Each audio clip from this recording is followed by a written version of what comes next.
It's the end of another week. I don't know about you. Maybe yours has been crazy. Maybe it's been great. But either way, it is a great time for us to take a pause, hop into the Word of God, and see what we have in here. So here we go. Start the timer. We're in Mark chapter 5, longer passage today. We begin in verse 1. Then they came to the other side of the sea, into the country of the Gerasenes. When he got out of the boat, immediately a man from the tombs with an unclean spirit met him, and he had his dwelling among the tombs, and no one was able to bind him anymore, even with a chain, because he had often been bound with shackles and chains, and the chains had been torn apart by him, and the shackles broken in pieces, and no one was strong enough to subdue him. Constantly, night and day, he was screaming among the tombs and in the mountains and gashing himself with stones. Seeing Jesus from a distance, he ran up and bowed down before him. And shouting with a loud voice, he said, "What business do we have with each other, Jesus, Son of the Most High God? I implore you by God, do not torment me." For he was saying to him, "Come out of the man, you unclean spirit." And he was asking him, "What is your name?" And he said to him, "My name is Legion, for we are many." And he began to implore him earnestly not to send them out of the country. Now there was a large herd of swine feeding nearby on the mountain, and the demons implored him, saying, "Send us into the swine so that we may enter them." Jesus gave them permission, and coming out, the unclean spirits entered the swine, and the herd rushed down the steep bank into the sea, and 2,000 of them.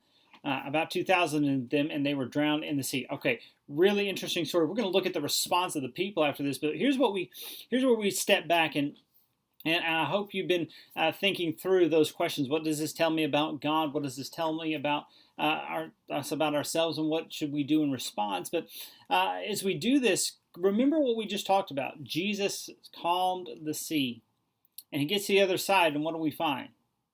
We find someone who, for all intents and purposes, is absolutely untamable. This guy, chains, not a problem. Breaking him off.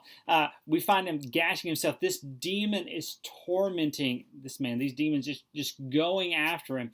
And it seems like a hopeless situation. In fact, if you look at the first 5 verses, I think Mark's just telling us this was absolutely hopeless. I mean, everybody just sort of gave up. The dude's living in the tombs. He's breaking chains and shackles. Like, we're toast. And look what happens in verse 6. He sees Jesus from a distance. He runs and he bows down. Right? This demon who had so thoroughly possessed and tormented this man runs up and just bows face down on the ground. And look what he says. He's saying, he acknowledges, remember that question that the disciples asked, "What manner of man is this, that even the wind and the waves obey him?" Let's ask that question again. When this demon, what manner of man is this, that the demons bow in humble fear at him? And he says, "Hey, what do we have?" And he notice the demon answers the question, "You are the Son of the Most High God." He understands Jesus is the Son of God. He understands his authority. He understands his power. He understands all of it right there in this moment. And look what he says, "I implore you by God, don't torment me." That's kind of ironic. Don't torment me, although we've been tormenting this man for years now. That's an ironic part there. And so it just shows you how absolutely broken this demon is. He knows, I don't have anything compared to you. It's like getting ready to go into battle, and you realize the person you're fighting is like 10 times stronger. It's not even a battle at this point. And that's where this demon is. He just doesn't have anything compared to Jesus. And so we'll talk about all these demons going into the swine, drowning in the sea, when we look at the response of the people. But let's just ask ourselves a question. And I think this one is laid out really clearly for us. What does this tell us about Jesus? I mean, it tells us his authority. It tells us his majesty, his grace. All right? His grace, because we sit there, look, come out. Leave this man alone.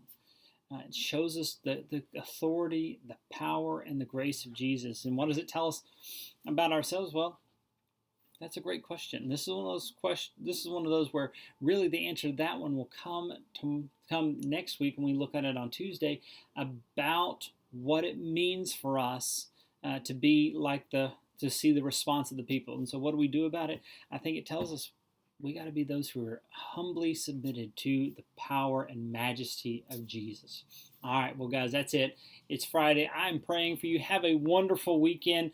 And if you don't have a church that you go to, join us here online at First Baptist Phoenix. We would love to see you then. All right, have a great weekend, and I will see you again on Monday as we break down some of the things from Sunday's sermon.